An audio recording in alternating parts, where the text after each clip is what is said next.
150편 중에서 절반 정도는 다윗이 쓴 시입니다. 그 가운데서 다윗이 회개하는 시, 통곡하며 눈물을 흘리는 시, 이런 눈물의 시가 7편이 나와 있습니다. 그 중에 이제 오늘 6편 말씀도 통곡의 시입니다. 다윗이 눈물로 회개하는 그런 장면인데, 이 같은 눈물의 시, 통곡의 시가 시편 51편에 나오는데 거기는 분명히 제목이 나와 있어요. 다윗이 밧세바와 동침한 후 선지자 나단이 저에게 온 때에, 이 다윗이 우리아를 전쟁에 나가서 죽게 하고 그 안에 밧세바를 범했는데 나단이 와서 그걸 지적할 때 내가 잘못했구나 하고 회개한 시가 오늘 시편 51편이고 통곡의 시인데, 오늘 6편도 바로 그때 지은 걸로 예상이 되는 그런 시편입니다. 그래서 이 시편을 통곡하며 쓰게 된 그 당시 배경, 그게 사무엘하 12장에 나와 있는데 우리가 그 배경을 한번 좀 함께 읽어보면서 말씀을 나누도록 하겠습니다. 우리 사무엘하 12장입니다.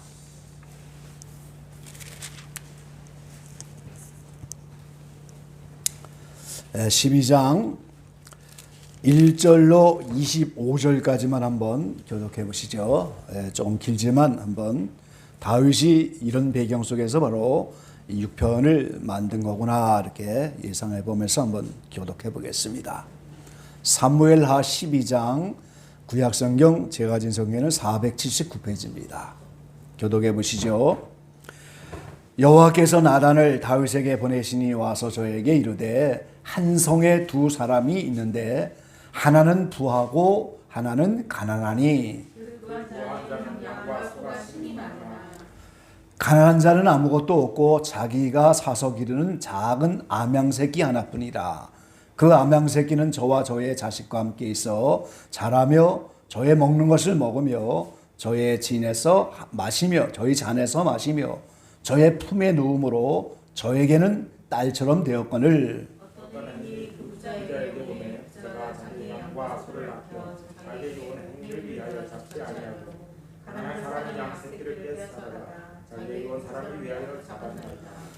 다윗이 그 사람을 크게 노하여 나단에게 이르되 여호와의 사심을 가리켜 맹세하노니 이 일을 행한 사람은 마땅히 죽을 자라.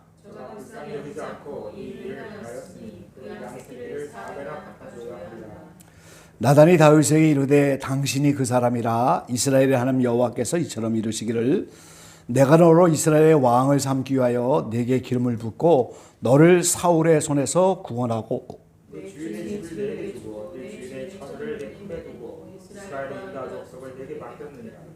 만일 그것이 부족하였을 것 같으면 내가 내게 이것저것을 더 주었으리라. 그런데 어찌하여 내가 여호와의 말씀을 업신여기고 나 보기에 악을 행하였느뇨. 내가 칼로 햇사람 무리아를 죽이되 암몬 자손의 칼로 죽이고 그 철을 빼앗아 내 철을 삼았도다. 이제 네가 나를 업신여기고 햇사람 무리아의 철을 빼앗아 그 철을 삼았으니 칼이 내 집에서 영영이 떠나지 아니라. 여호와께서 또 이처럼 이르시되 내가 내 집에 재화를 지키고 내가 내 처들을 가져 내 눈앞에서 다른 사람에게 주리니 그 사람이 네 처들로 더불어 백주에 동침하리라.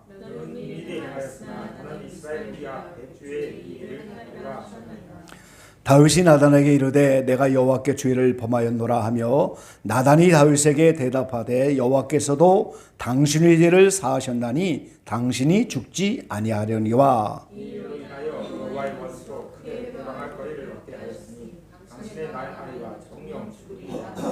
나단이 자기 집으로 돌아가니라. 우리아의 처가 다윗에게 낳은 아이를 여호와께서 치심에 심히 앓는지라.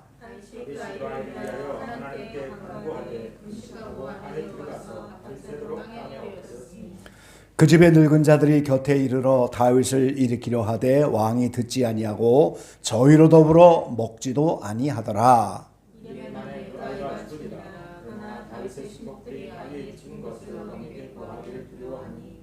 저희가 말하기를 아이가 살았을 때 우리가 말하여도 왕이 그 말을 듣지 않으셨나니 어떻게 그 아이 주신 것을 구할 수 있으랴. 왕이 회상하시리로다. 다윗이 그 신복들의 서로 수군거리는 것을 보고 그 아이가 죽은 줄을 깨닫고 그 신복들에게 묻되 아이가 죽었느냐? 대답하되 죽었나이다.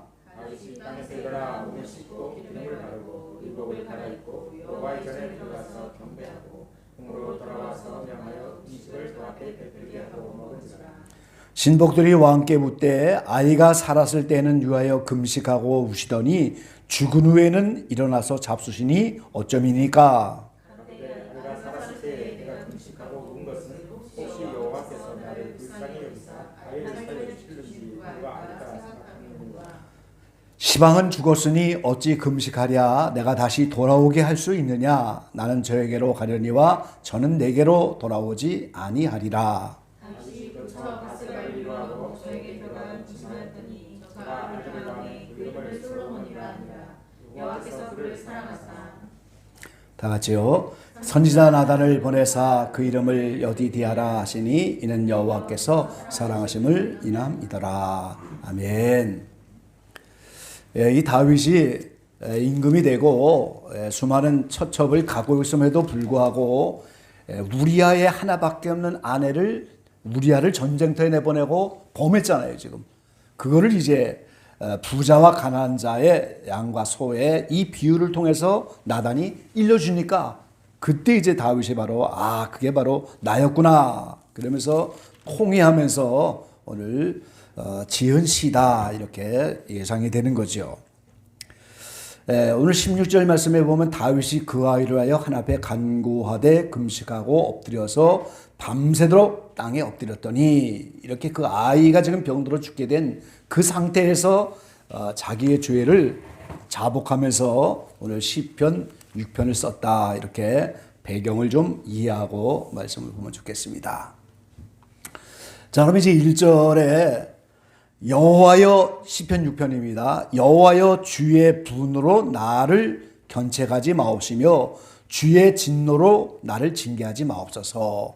그러니까 자기가 지금 범죄하였는데 주님이 분을 내시고 견책하고 징계하면 나는 죽을 수밖에 없습니다. 바로 그 배경을 이해하면 우리가 왜 이렇게 고백하고 있는지 이해가 되는 거죠. 2절 여호와여 내가 수척하였사오니 긍휼히 여기소서. 여호와여 나의 뼈가 떨려오니 나를 고치소서. 근데 실제 이때 다윗이 이 아이의 문제 때문에 육신적으로 힘들고 고통스럽지만 실제 다윗이 병든 것이 아니고 아이가 병들어서 하나님이 치니까 죽게 됐는데 그 문제를 나의 문제로 지금 알고 내 뼈가 수척하였나이다. 내 몸을 치셨습니다. 이런 개념으로 지금 하고 있다는 거예요. 지금. 그러니까 오늘 다윗이 자신이 이 죄를 져서 낳은 아이를 하나님이 치시니까 그 아이가 수척하고 병들어 죽게 됐는데 그것이 자신의 문제이기 때문에 나의 뼈가 떨려오고 나를 고치고 내가 수척하였다 이렇게 기도하고 있는 거라는 거죠. 3절 말씀 나의 영혼도 심히 떨리나이다. 여호와여 어느 때까지니까 여호와여 돌아와 나의 영혼을 건지시며 주의 인자심을 인하여 나를 구원하소서. 이거 다 같은 맥락인 거예요. 이 하나님의 죄를 짓고 나니까 내 영혼도 떨리고 있다고 지금. 그래서 나의 영혼을 건져달라고 나의 영혼을 회복시켜달라 그런 간구를 하고 있는 거예요. 그런데 그 회복시켜주는 근거가 여호와의 인자심을 인하여 그랬어요. 아까 시편 51편이 같은 맥락의 통해시라고 하는데 그 시편 51편에도 1절부터 그렇게 말씀하는 거예요. 주의 인자를 쫓아 나를 긍휼히 여기시며 주의 많은 자비를 쫓아 내 죄가를 도말하소서. 이렇게.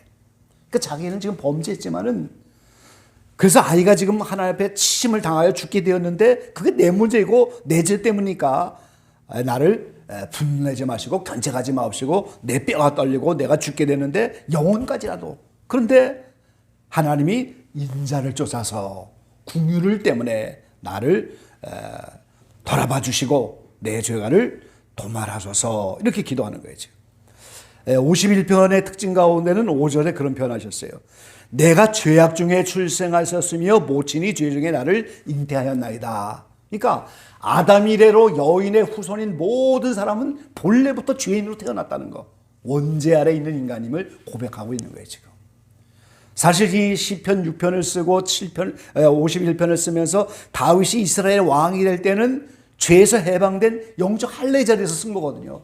그런데도 영적 할례 받아도 여전히 영혼 자체에 죄의 뿌리가 놓여있는 이런 인생이기 때문에 오늘 죄와 상관없이도 여전히 또 범죄하며 또 그것도 마음속에 죄책으로 다가오고 있다는 거예요. 이미 사실은 죄에서 해방됐는데 하나님이 이런 환경을 주셔서 더 영혼을 성장시키게 하는 섭리 속에서 나타나는 어려움입니다, 여러분. 모세가 반석을 2번 치는 죄를 범한다거나 다윗이 우리아의 아내를 범하는 이런 것들이 다 죄에서 해방된 상태에서 오늘 그런 일을 당하는 거예요, 사실은. 근데 본래 이제 여인의 후손을 한 자기가 모친이 나를 죄 중에 잉태하였고 오늘 내가 죄악 중에서 출생하였다. 인생의 원죄 문제 자체를 오늘 다스리고 있다는 사실을 우리가 알 수가 있는 거지요. 근데 이제 거기에서 주님의 인자하심 때문에, 긍휼 때문에 오늘 하나님이 예수님을 이 땅에 보내주신 것 자체가 하나님의 사랑이잖아요. 그게 인자하심과 긍휼을 따라 우리에게 이렇게 은혜를 베풀어 주시는 거예요. 오늘 저와 여러분도 마찬가지입니다. 우리가 어떤 죄를 통해야 자복하든 주님의 인자하심에 근거하여 그분의 자비하심 때문에 오늘 우리는 기도할 수가 있는 거예요. 자, 5절 말씀. 사망 중에서는 주를 기억함이 없사오니 음부에서 주께 감사할 자가 누구일까? 자, 죽으면은 주님을 기억할 사람이 누가 있겠습니까? 음부에서 주께 감사할 자가 누가 있겠습니까? 그러니까 지금 이 아이가 하나님이 병으로 쳐서 죽게 되었는데 이 아이를 사망당하지 않게 음부에 가지 않도록 도와달라고 기도하는 거예요, 지금 이 아이 문제를 가지고. 그런데 실제 사무엘하 12장에서는 어떻게 됐어요? 죽었잖아요, 지금 아이가. 그러니까 죽기 전에는 금식도 하고 기도도 하고 통회도 하는데 딱 죽고 나니까 어떻게 해요? 얼굴을 씻고 기름을 바르고 이제는 먹고. 오늘 신하들이 어찌하여 아이가 죽었는데 죽기 전에는 금식도 하고 그래서 마음이 상할까 봐 보고도 못 하잖아요 지금. 근데 다윗은 오히려 죽은 다음에는 나도 이제 언젠가는 죽을 거고 그 아이가 내게 돌아올 수가 있겠느냐. 죽고 나니까 이거는 하나님의 뜻대로 결정이 난 일이니까 더 이상 금식하지 않는 거예요 지금 다윗이. 예, 하나님의 섭리는 늘 그래요. 하나님이 지금 다윗을 통해서 성전 건축을 준비하고 솔로몬을 통해서 다 이루시잖아요 지금. 근데 그 솔로몬이라고 하는 귀한 아들을 얻기 위해서 먼저 통회가 필요했다는 거예요. 그러니까 첫째 아들, 이름도 없는 그 아들을 오늘 병들게 하시고 다윗으로 하여금 통회 자복하게 하고 그 후에야 비로소 솔로몬을 주시는 거예요. 지금. 우리 아까 사무엘 12장에 보니까 그 후에 솔로몬을 하나님이 주시잖아요. 지금. 그러니까 하나님은 언제나 우리에게 좋은 것을 준비해 놓으셔요. 근데 그 과정 속에서 오늘 우리는 첫째 것은 버리고 둘째 것을 주시는 원리에 따라 이 솔로몬을 얻기 위해서는 첫째 아이는 죽어야 되는 거예요. 그리고 그건 통에 자복하는 도구로 쓰기는 받는단 말이죠. 그 후에 비로소 축복을 하고 솔로몬을 주신 거예요, 우리가. 그래서 이 아이를 사망당하지 않게 해달라고 지금 5절에 그렇게 기도하고 있다 하는 사실을 알 수가 있죠. 자, 그 다음에 6절에 내가 탄식함으로 곤핍하여 밤마다 눈물로 내 침상을 띄우며 내 요를 적신하이다. 오늘 나단이 와서 오늘 당신이 바로 그 사람입니다 하면서 지적할 때 자기 죄를 깨달았는데 얼마나 많이 통곡을 했으면 침상을 띄운다고. 여러분 침대가 떠내려갈 수가 있겠어요? 밤마다 눈물로 회개하니까 침상이 떠내려가고 내 요가 다 적십니다. 이 자리가 다 눈물로 젖을 만큼 침상이 떠내려갈 만큼 그렇게 많은 눈물로 찜했다는 거예요. 그래서 다윗은 곳곳에 시편에 눈물병 이야기를 하잖아요. 눈물병. 내 눈물병을 채운다고 그렇게. 구약 시대에는 이 눈물이 나오면 병에다가 담은 거예요. 지금. 여러분도 한번 해보세요. 집에 가서 한번. 내 눈물병을 1년을 채울 건지 10년을 채울 건지. 이 하나님의 은혜예요. 지금. 눈물 주는 것 자체가 하나님의 은혜입니다. 여러분. 남자들도 눈물에 약하잖아요. 그렇죠? 혹시 뭐 두 분 사이에 뭐 눈물을 흘려갖고 이렇게 남편의 마음을 움직이는지 모르지만 눈물에 약한 거예요, 지금. 하나님도. 눈물에 약해갖고 그 눈물병을 가져라. 그 많은 분들이 계시 부탁해서 가끔 기도하다 보면 그 눈물병 이야기를 하나님이 하셔요. 눈물병을 채워갖고 와라. 그 다윗 같은 진실한 회개의 눈물을 보기를 원하신단 말이죠. 이 사람을 위해서 솔로몬처럼 좋은 축복을 후계자를 세워놓고 좋은 축복을 주려고 하나님이 준비했는데 먼저 눈물병을 가져와라. 침상이 떠내려갈 만큼의 눈물이면 눈물병이 다 차지 않겠어요. 오늘. 그러니까 우리가 눈물을 사모하고 눈물로 이렇게 주님께 나가서 회개하고 이렇게 한다면 오늘 얼마나 감사합니까? 내 눈이 근심을 인하여 쇠하며 7절에 내 모든 대적을 인하여 얻었나니 행악하는 너희는 다 나를 떠나라 여호와께서 내 극성을 들으셨도다. 자, 우리가 아까 사무엘하 12장을 보면서 거기에 그런 말씀을 하나 우리가 볼 수가 있어요.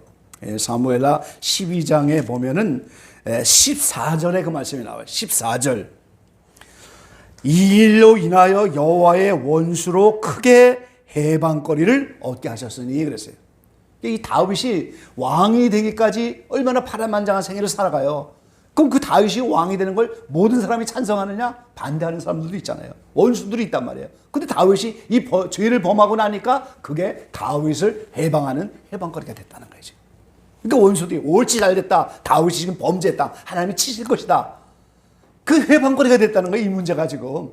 그런데 오늘 다윗이 행악하는 자, 내가 이 범죄하여 나를 회방하고 나를 대적하는 원수들이 다 나를 떠나라고.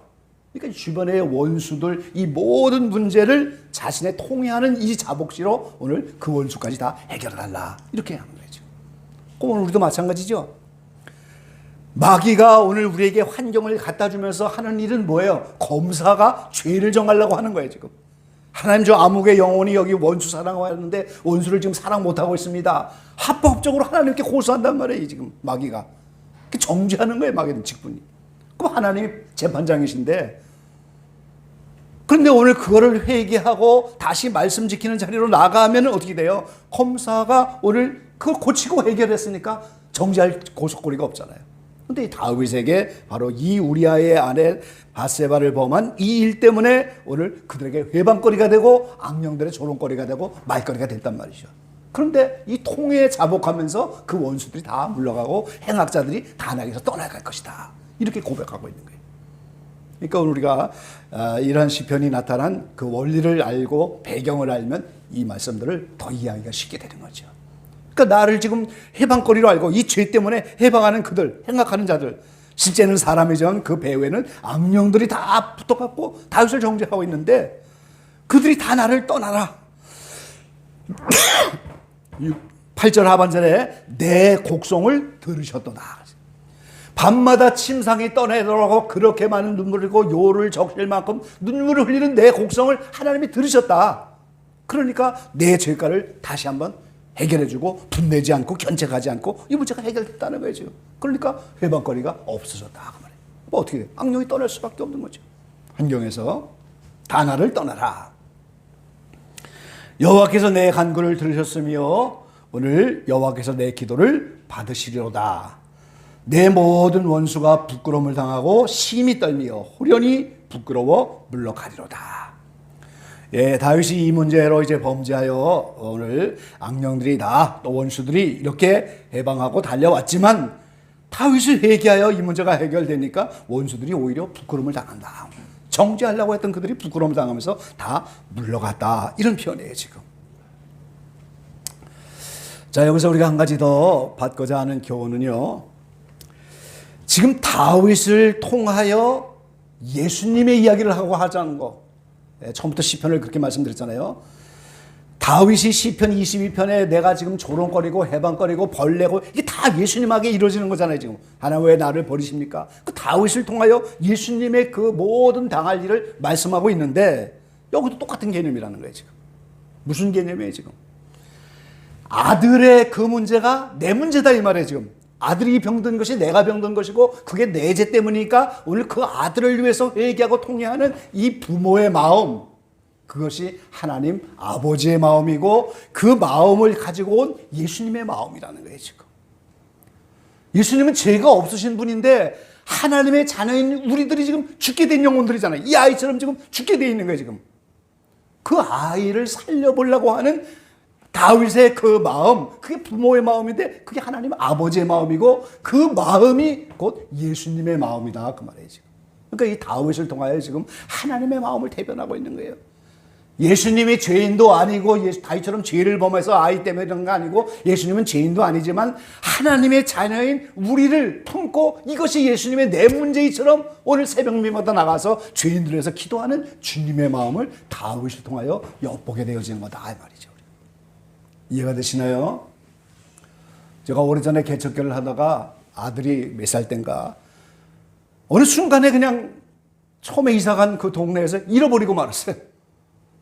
아침에 잃어버렸는데 파출소에 신고를 하고 막 저녁 때 겨우 찾았어요. 얼른 그냥 정신없이 가버린 거예요, 이 아이가. 겨우 이제 걸음을 그럴 땐 몇 살인지 뭐. 근데 그날 밤에 주님이 말씀하시는 거예요. 네 아들을 잃어버리니까 내 심정이 어떻든 그렇게. 나의 잃어버린 내 자녀들을 그런 심정으로 찾아라. 개척회를 시작할 때 그 마음을 주셨어요.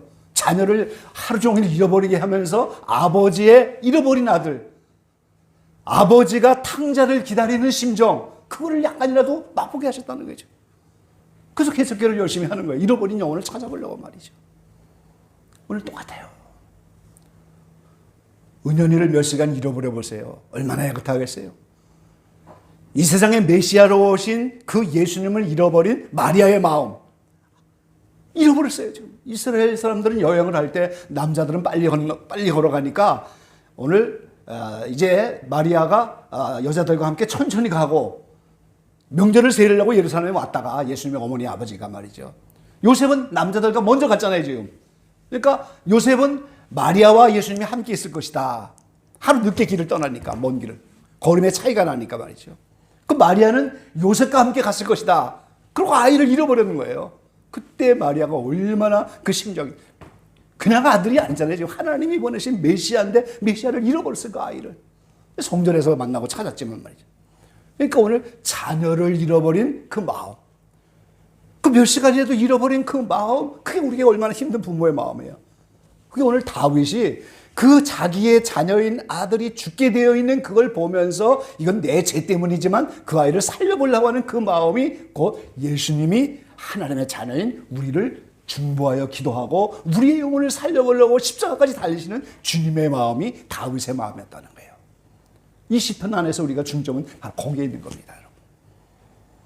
내 아들이 죽게 되어 있는 그 다윗의 마음이 바로 하나님의 자녀인 하나님의 자녀들이 죽는 그 영혼의 문제 때문에 예수님은 이 땅에 오신 것이고 그걸 위해서 탄식하고 고민하는 예수님의 마음을 여기서 엿보는 거예요. 우리가 다윗을 빙자해서 그 이야기를 하고 싶으신 거예요. 지금 하나님께서. 그래서 개척교회를 시작하면서 아들을 잃어버린 그 마음을 잠깐 맛보게 하시면서 그렇게 하시고, 오늘 목회자가 된다는 건 하나님 그런 마음을 많이 맛보게 하시는 것 같아요. 호사야에게도 이제 음행하는 여인을 아내로 삼아서 거기서 그런 자식을 낳아야 되고 말이죠. 그 종종 선지자들에게 그런 마음들을 많이 맛보게 하잖아요. 지금 하나님의 마음을 알아야, 그 마음을 알아야 오늘 그 사명을 감당하기 때문에 그렇게 하시는 거란 말이죠.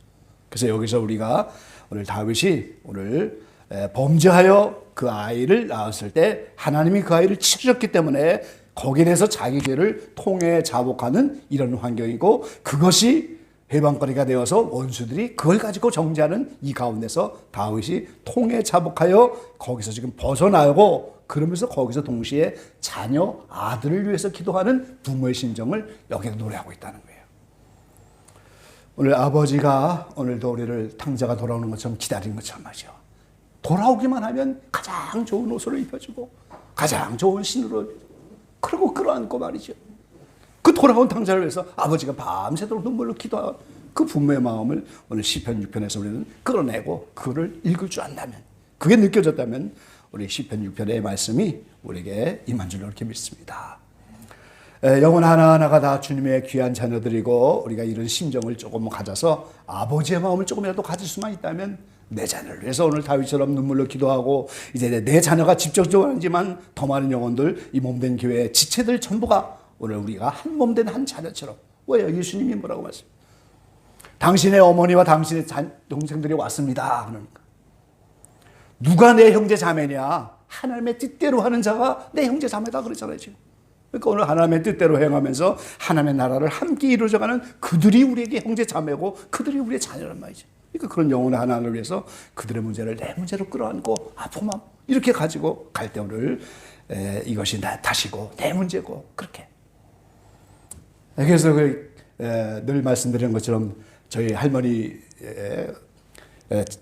한 분, 할머니죠. 할머니가 이제 고모님의 전도로 캐톨릭교회 갔다가 그 노인 소요리 문답을 보면서 한글을 모르니까 이제 매일 그걸 저보고 읽어달는데 그게 맨날 가슴을 치면서 말이죠. 내 탓이요, 내 큰 탓이로다. 그게 저 어린 심장에, 저도 예수 믿기 전인데 큰들 마음속에 나옵니다. 그게 내 탓인 거예요. 우리 가정의 문제도 내 탓이고 이 민족의 문제도 내 탓이고 내 자녀의 문제도 내 탓이고 전부 내 탓이다. 내 가슴을 치면서. 지난번에 제가 덧붙여 말했죠. 모든 죄는 내 탓이고 복은 그대 탓이다. 좋은 일은 당신 탓이고 나쁜 일은 내 탓이다. 그렇게만 할 수 있다면 말이죠. 그 예수님의 마음을 닮아가는 것이고 아버지의 마음을 알아가는 거예요. 그런 아비의 마음과 예수님의 마음, 이 다윗의 마음, 자녀를 위해서 통해 자복하는 그 마음, 자녀를 위해서 기도하는 마음, 자녀를 위해서 울 수밖에 없는 마음, 이런 마음들이 우리 안에 충만하게 있게 되기를 주의 이름으로 간절히 축원합니다. 기도하겠습니다.